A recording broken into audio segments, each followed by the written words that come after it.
Bem, ouvintes internautas, nós vamos falar hoje sobre um assunto muito importante e que nos foi solicitado e que vem cometendo milhares de mulheres na atualidade, que é a depressão pós-parto. Para falarmos sobre esse tema, nós convidamos a psicóloga Ilzanis, mais uma vez, para falar conosco e abordarmos sobre esse tema. E eu até pergunto para você, já iniciando, Ilza, a depressão pós-parto é uma doença da vida moderna ou ela sempre existiu, só que não era tão propagada ou informada? Olá, internautas, né? Bom dia, Cleiton. Na verdade, a depressão vem se tornando mais comum hoje devido à modernidade. E a depressão pós-parto, ela pode ser considerada também uma depressão antes do parto, né? Por questões biológicas da gestante, a depressão ela diminui um pouco seus efeitos, seus sintomas na gravidez, e daí quando passa, né, quando o bebê nasce, a mãe, esses hormônios da gravidez diminuem todo na sua intensidade para aparecer só mais a prolactina, que é o hormônio da amamentação, e nisso cai todos os hormônios. E daí ela tem intensificado os sintomas da depressão até mesmo antes dela engravidar. Então a situação piora por causa dessas quedas hormonais. Mas então nem todas as mulheres podem passar por esse problema, pela depressão pós-parto? Depende do tipo de depressão, né? Se ela tem uma depressão maior antes da gravidez, todos nós temos episódios depressivos, né? Pela frustração, pela correria do dia a dia, pela cobrança, né? Isso acomete mais mulheres devido à pressão social. Então, quando ela já tem esses sintomas antes da gravidez, ela intensifica pós-parto devido a ter exigência que vem. De repente, essa gravidez era uma escolha ou essa gravidez aconteceu? Né? Ou de repente, às vezes tem aquela exigência, não, já estou bem profissionalmente, já tenho condições de ter um filho, então tem aquela necessidade de ter uma criança e nisso não pensa bem no que vai ter que escolher, às vezes deixar o lado profissional, deixar o lado pessoal, né? Muitas vezes, às vezes o casamento não está bem nesse momento e vem a criança. E daí lidar com o real é muito diferente do ideal, né? O sonho, geralmente, às vezes, ele não é cumprido da forma que se idealiza, e daí as consequências vêm. E é com essas consequências que as pessoas têm que lidar. Você já mencionou alguma coisa, mas quais seriam as principais causas que levam à depressão pós-parto, então? A depressão pós-parto é bem isso mesmo, é questão de que já venha trazendo quedas dos neurotransmissores e dos hormônios e também a situação nova. A gente tem, assim, a ilusão de que dá conta, só que uma criança exige muito mais. Ou seja, a prática não é bem como na teoria. Na teoria, bem isso mesmo, Cleiton, porque na teoria, quem nunca foi mãe ou quem já tem, não, organiza tudo na cabeça e acha que dá conta, isso mesmo.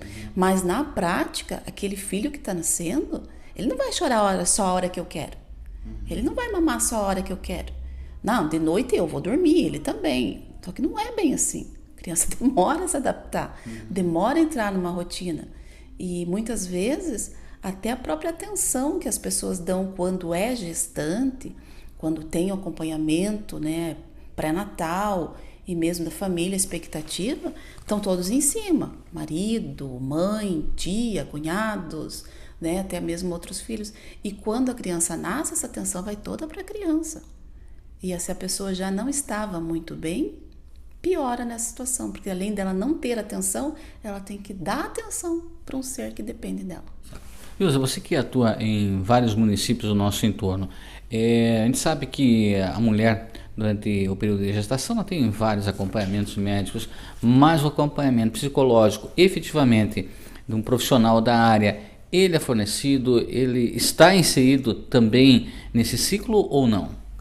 Está, Cleito, embora na prática a gente não veja muito essas situações, mas no pré-natal, já desde o primeiro mês, a mãe tem direito a acompanhamento psicológico pela rede de saúde, né, do SUS, por por essa questão já de já trazer esse bem-estar, até mesmo questão do parto, né? Do parto em si, para diminuir a ansiedade da mãe durante o período gestacional.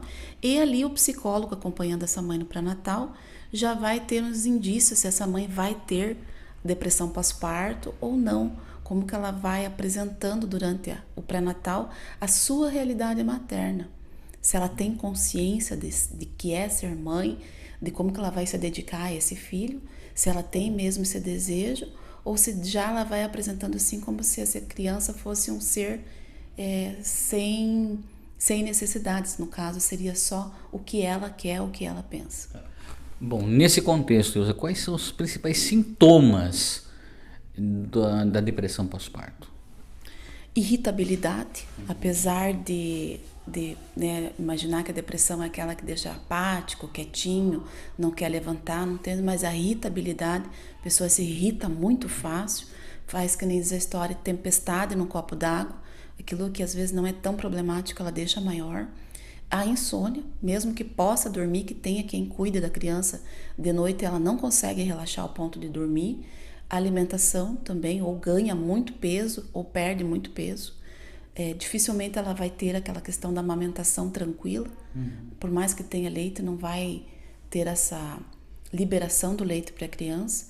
E sem falar o desejo, negligenciar mesmo a própria filha, não cuidar se tem que mamar, se tem que trocar, se está chorando, né? Se irrita com o choro da criança.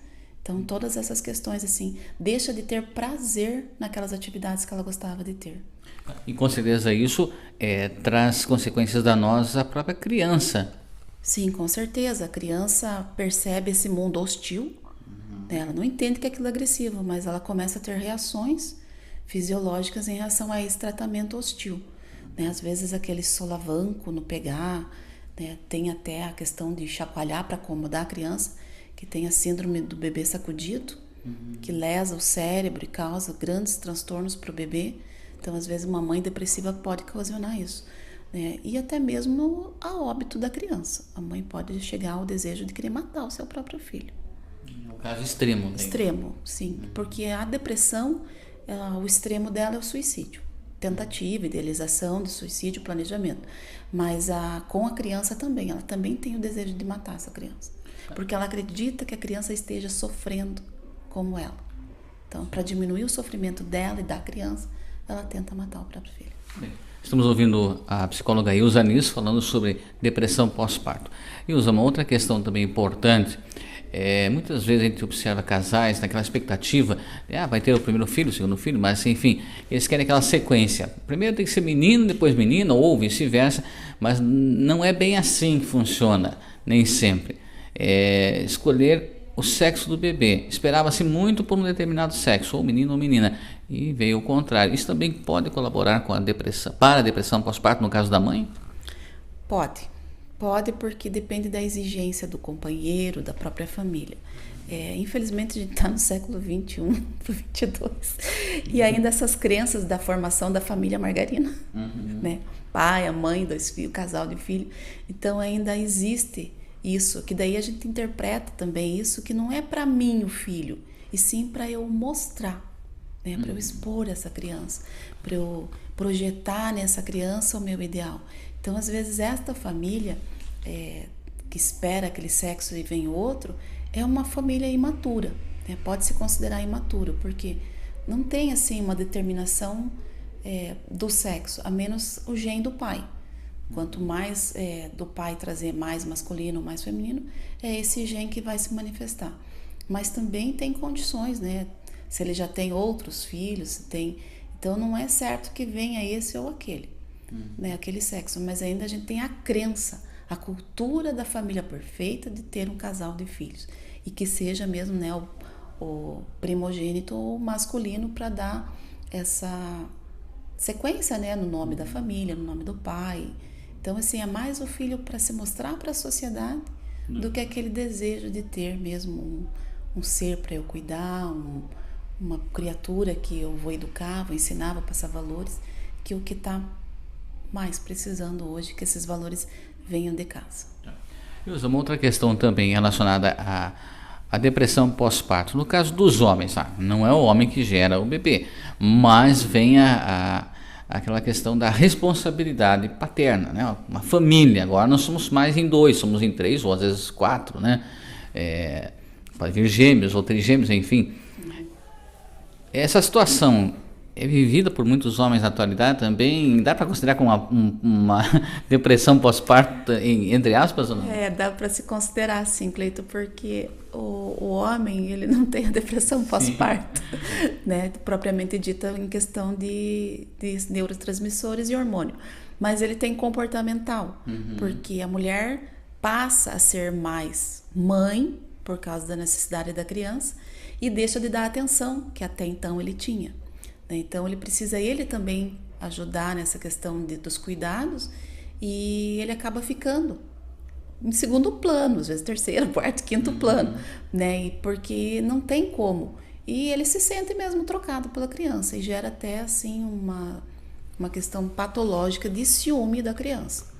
É uma questão assim de ter que trabalhar mesmo isso. Só que muitos homens não admitem que estão com ciúme do filho, porque se torna meio que irracional admitir que aquele serzinho indefeso e desprotegido me causa tanto mal-estar, né, por existir.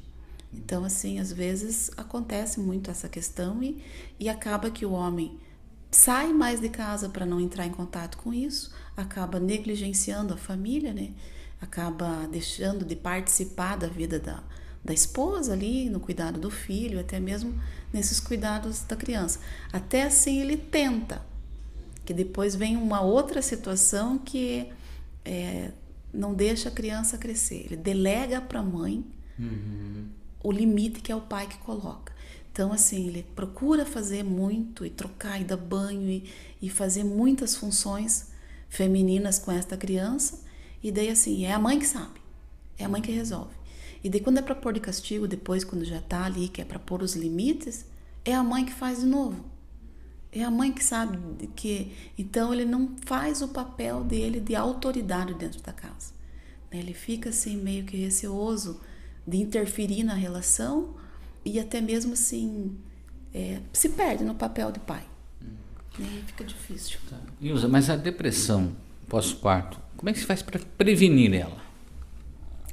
No pré-natal. No pré-natal teria os indícios já, se ela tem, né, alguns sintomas já de depressão maior, que nessa depressão venha a piorar pós-parto. Então, assim, toda a situação da mulher, por mais que ela já tenha vindo de um episódio de tristeza, de frustração, de falta de vontade, que dizem que é ali 2 semanas a 2 meses, ela já tem, assim, uma condição de apresentar essa depressão pós-parto. Então, assim, é autoconhecimento mesmo e a questão do atendimento no pré-natal. Pedir, exigir do encaminhamento médico do obstetra ali que está acompanhando que faça esse encaminhamento psicológico, nem que seja apenas para uma entrevista. Sabe? Que daí ali ela já pode ver se está tudo bem com ela, se está tudo bem com a situação da gravidez, para que ela evite chegar no extremo de ter a depressão pós-parto. E que também ela pode, depois desse período, nós começamos agora há pouco, dessa depressão pós-parto, ela pode ir mais a fundo, ainda já uma depressão mais constante, mais profunda na mulher, aí, uma depressão mais duradoura ao longo do período aí. Sim, na verdade a manifestação da depressão pós-parto, ela é extrema já. Né? A pessoa tem uns comportamentos assim que quem está por volta diz, nossa, mas como que pode? Não querer cuidar da criança, né? Ou dizer que, ou manifestar que tem raiva, ou que, né, não queria ser mãe. Algum discurso desse jeito já vai levando ao extremo a pensar que aquilo ali não está de acordo. Porque se você espera 9 meses um filho, faz plano, faz projeto, e de repente você está ali, né, com a criança já para cuidar, e de repente você negligencia, não quer mais saber, não desiste da função materna, tem alguma coisa muito errada. Então daí aí já vai, daí se ela não tem atendimento, se não tem ajuda, às vezes até de psiquiatra para medicação, ela tende a ter surtos até posterior, episódios esquizofrênicos, né, pela vontade de se matar, pela vontade de matar a própria criança. Ou seja, por isso que é importante esse acompanhamento psicológico profissional. Profissional. É um profissional da psicologia na área da saúde, né, na rede de atendimento da unidade básica, né, dos postos de saúde, tem condições de encaminhar essa mãe, sim, de atendimento para essa mãe gestante já, antes do parto. Bem, nós ouvimos hoje, mais uma vez, a psicóloga Ilza Nis falando sobre esse tema muito interessante e importante, trazendo informações e esclarecimentos que é relativo, então, à depressão pós-parto. Ilza, agradeço a sua participação. Alguma colocação final, esteja à vontade.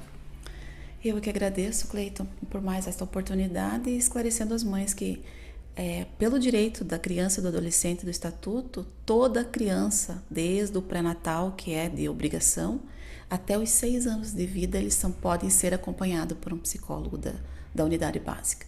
Então, às vezes, acontece que a mãe não teve atendimento no primeiro, já está na segunda, ou às vezes até na terceira gestação, em 6 anos, e a criança não teve nenhum acompanhamento. A mãe nem a criança, pelo psicólogo da saúde.